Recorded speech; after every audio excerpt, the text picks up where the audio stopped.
Thank you, Guru Maharaj. You mentioned about the story of Valmiki. He had to I mentioned what? The story of Valmiki. Valmiki. Yeah, he chanted 30,000 years, Ram, Ram, Ram, holy names. So, like, does it take so much time? It took Definitely.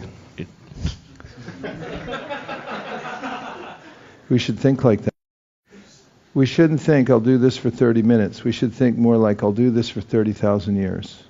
Try to overshoot the finish line. Yeah, think about picking out the ocean with a piece of kusha grass. Think about the little bird who went to the ocean. Ocean stole her eggs and she said, that's it. I'm not having this. I'm going to drain every drop. And it started pecking out the ocean with her tiny little beak. And then Garuda came after it spread all over the countryside that there was this little bird trying to drain the ocean.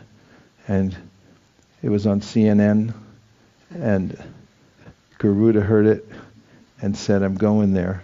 And Garuda came there and said, okay, I'll dry up the ocean with my wings.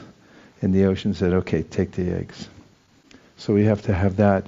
We should think 30,000 is not a long time to invest in chanting the holy name.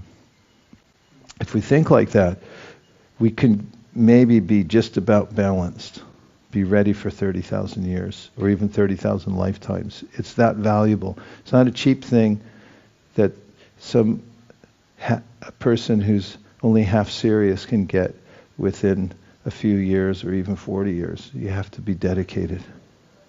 David Vrata. That's why Prabhupada said, sit properly. That's what that sutra means. Sit there for 30,000 years, and if ants build a hill over you, just sit there and keep chanting.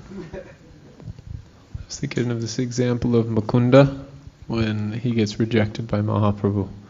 And the servants kept going back and said, well, will you ever give him his mercy? And he said, after 10,000 births. And then Mukunda became elated. And that's when Mahaprabhu called him back.